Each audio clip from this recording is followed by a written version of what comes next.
All right, well, welcome to class and the first of many discussions, I guess lectures, since you're just listening to this, that we'll be having throughout the semester. In any course you take, you got to start somewhere. So we're going to set the groundwork at problem solving, and we're going to go through just some general strategies and steps to how to look at a particular problem and how to figure out different ways to come up with an answer. Now, sort of a disclaimer before I start here, there is no one process does everything method. The real intention of this particular lesson is to just open your eyes and realize that there's other ways to go about solving something. And a lot of times we'll combine methods to get the right answer. So for starters, let's just jump in and look at what we consider to be the problem solving process, and then we'll look at different strategies.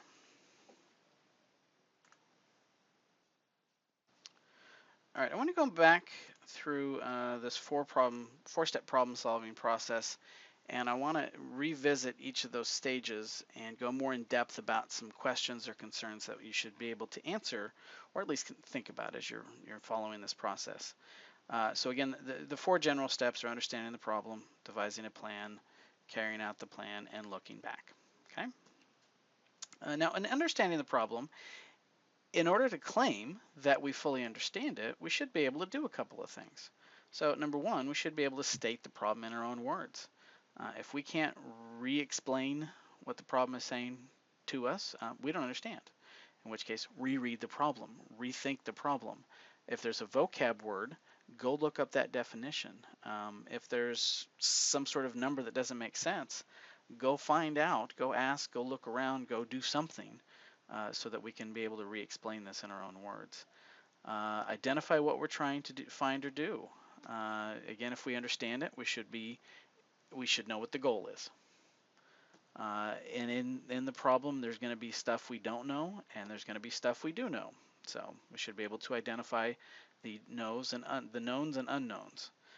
And then we should also be able to say, if we understand what the goal is, if there's any sub-steps, if there's anything along the way that we need to know, we should be able to point that out and explain that. Okay, under devising a plan, now this is a sort of a list of general strategies. We're not necessarily going to do all of them. We are going to do at least one of them in any problem we look at, but there could be multiple ways to go about working a problem out. So one method is to look for a pattern. One method is to examine a related problem. Now, as a school teacher, this is a huge thing that you need to get across to your students. When they're given a homework problem that they can't figure out, chances are there should be something in their notes or something in the book that they can go back and look at. Examine a simpler problem. So maybe the problem that they're asked to do has a lot of details, and maybe they can break this up into one that's got less steps to it, and hopefully that will make they can sort of see a pattern from there. Maybe they just need to translate the problem into numbers and put it in a table or make a list of to see if the general pattern is.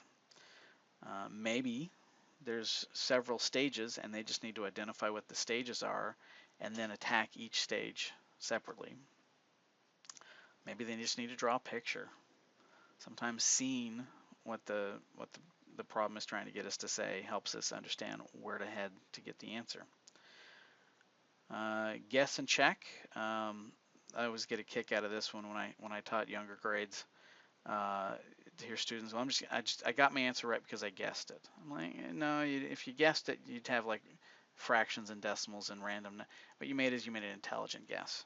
You took some facts and you realized that certain numbers wouldn't make sense and some numbers did.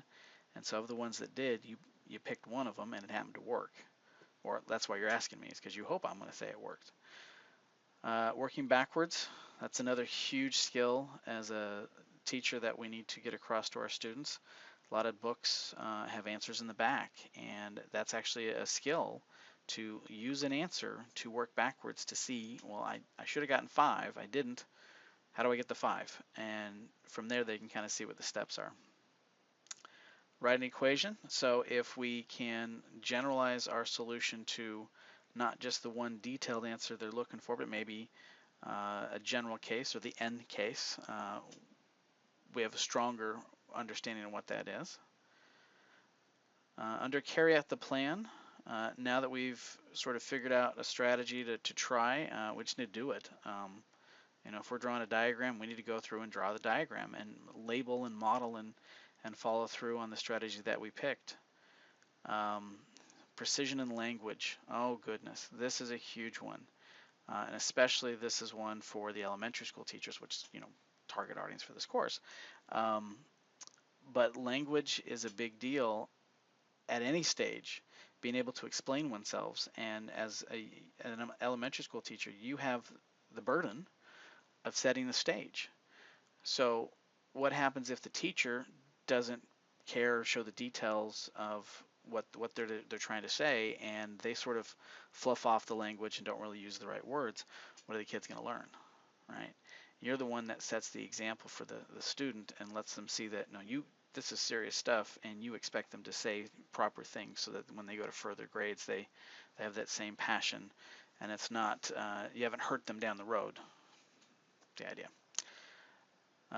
Check each step. So as you've got your plan in place, you should look and see if you've actually achieved each sub goal and see if that actually works. Accurate record of your work. Oh my, here's another huge one that I can't tell you how many times a student has shown me something and they got the answer right, but when I ask them why, they can't explain it. And when I look at their paper, at some moment they had an idea, but because they wrote it in such a random, weird fashion, nobody can read it. They can't even read it. And so one of our jobs as educators is to help our students understand that there is a logical step-by-step process that we can follow, and our job is to be able to communicate that. Sort of a thought to consider, just sort of a sidestep here. When you're asked to make a decision in a group of people, what do you prefer? Do you prefer one person to say, this is the answer, don't ask me why, it's just the answer? Or do you expect people to, or do you prefer it when people are able to discuss and talk about the steps and stages and how they got to the answer? And I think hopefully you'll agree with me that that's showing your work that we end up valuing more than just the one person telling us what to do. We prefer to discuss it and see it for ourselves. Okay, looking back, huge idea.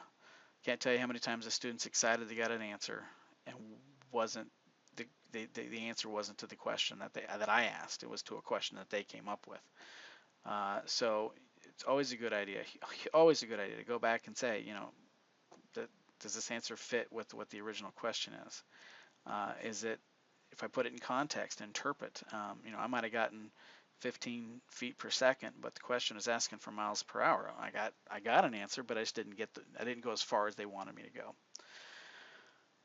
Does my number make sense in context? Is it a reasonable answer? And if not, then maybe I don't understand the question, or maybe my method wasn't appropriate, or maybe I just messed up. And is there another method that we could have gone with? A lot of times when we start getting into the details of working out a problem, we start to see that there's more than one way to answer that question. And we can use these secondary methods to check our work.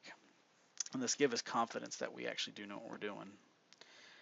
And sort of an extension, once we've got an answer, can we go more in depth, and could we answer other questions based on what we've learned?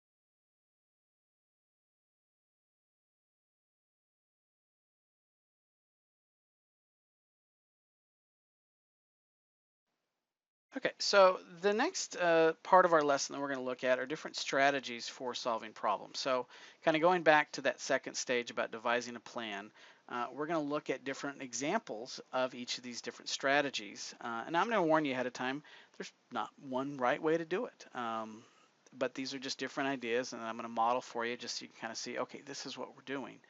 And then this is sort of our goal as younger teachers, is to implement these strategies often enough and experience our students to these that they have them in their pocket and they can pull them out at any moment's notice to analyze a particular problem. So the first strategy we're going to look at is called looking for a pattern. And so I kind of like this story. This is Gauss as a child. The way I heard this when I was younger, imagine you've got that kid in class. Now, Gauss, by the way, we're looking several hundred years ago. They didn't have computers. They didn't have necessarily paper. They had, like scrolls they could write on, but there wasn't a lot of students didn't have the ability to pull out paper and pencil and calculator and start working these things out. And so I kind of like to think of it sort of humorously that the teacher was trying to kill some time, and so he challenged the class. I want you to find the sum of the first 100 numbers, thinking that, I don't know, maybe you could take a nap, or, kids like, well, 1 plus 2 is 3, 2 plus, 3 plus the 3 is 6, and that plus another 4 is, okay, we're up to 10. I can see them kind of thinking that would take a while to do. And Gauss kind of thought about it for a few moments, and then he raised his hand and he called out the answer, and the teacher went, what? How did you know that? And Gauss sort of, I would like to pretend he wasn't smart alecky about it, but sort of explained to the teacher how to work the problem in a little bit more faster manner than what the teacher was expecting. And so what Gauss did is this, is he said, well, let's see. So I want to know what 1 plus 2 plus 3 plus 4 plus 5 plus all the way up to 98 plus 99 plus 100. I would like to know what all of that adds up to. Interestingly enough, if I take that same set of numbers and I put them backwards from each other, so 100 plus 99 plus 98 plus ... all the way, let's see, this would be 3 plus 2 plus 1. So if I take another set of 100 and I add those together, I notice something interesting. Okay, what do I notice?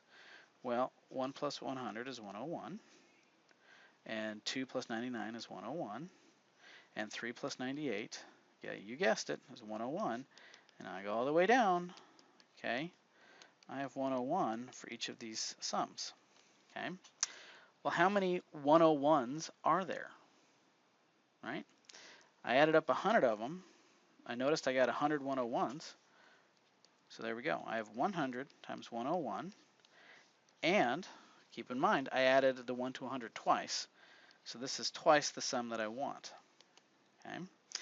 Now, a little simple math here. 100 divided by 2 gives me 50. So really I want 50 times 101.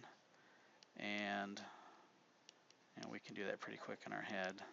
Or we can just, work it out. We get 50, 50. So you can imagine Gauss is given this challenge. He raises his hand. He says, it sums up to 5,050. And the teacher's like shocked. Like, how'd you get that? And then this method was clearly faster than anything that the teacher had obviously come up with.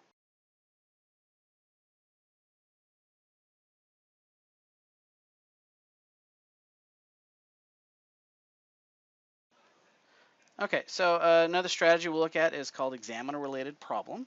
So let me read the question to you, and then we'll kind of go together on this. It says find the sum of the even natural numbers less than or equal to 100. Devise a strategy for finding that sum, and then generalize the result.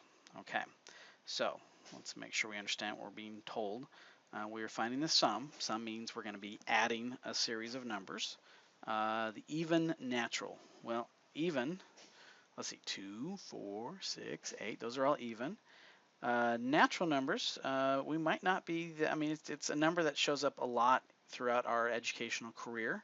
Maybe we're not quite sure what natural means. Natural, oddly enough, means we see it in the world around us. It's a natural number. When I walked down the street, how many cars did I see? I saw 7. I wouldn't walk around and say I saw 7/3 cars. I wouldn't walk up to a stranger and said, I had 3.26 bottles of water today. When we count, naturally we count with whole numbers. So even whole numbers, less than or equal to 100. All right, so now that we got a great understanding of all the vocabulary, let's map this out and see if we can find a way to compare it to something we've seen before. So we're going to add up the natural numbers, 2, 4, 6, 8, 10, all the way up to 100. Okay, now in looking at this and sort of comparing what we've previously done, we've got this idea of Gauss's method, where we can add up a sum of a particular number. But One thing that we hopefully notice is that they're all even numbers. So we can go ahead and factor a 2 out of all of these numbers. And when we do that, instead of looking at 2, 4, 6, 8, all the way up to 100, we're looking at 2 times 1 plus 2 plus 3 plus 4, all the way to 50. And we already have a strategy on how to find the sum of 1 to 50. Okay? And so the way that one works is we add up 1 to 50, where we go back and we put the 1 to 50 and then 50 to 1 underneath it. And how many 51s do we have? We have 50 of those, and we have twice as much as we need. So we're going to take the 50 times the 51, divide that by 2. And remember, we have that 2 that we factored out to begin with. So that's still out there. The 2's cancel out, and we're left with a grand sum of 2,550. Now, what's nice about this problem is there's actually another strategy we can go about doing this. If we think about, I'm going to show you this picture here. If we look at, again, 2 plus 4 plus 6 plus 8, if we start partnering them up, and 2 goes with 100, and 4 goes with 98, and 6 goes with 96, we have a sum of 102. Now, if we keep partnering them up, we would end up having, because remember, we're taking, instead of going on 100, we're going, there's 50 of these hundreds and twos. So we could sum it up that way, and since we're partnering it up, that means there's only 25 of those 102s. So we could just do 25 times 102, and that will also give us the same sum that we've been dealing with at 2550.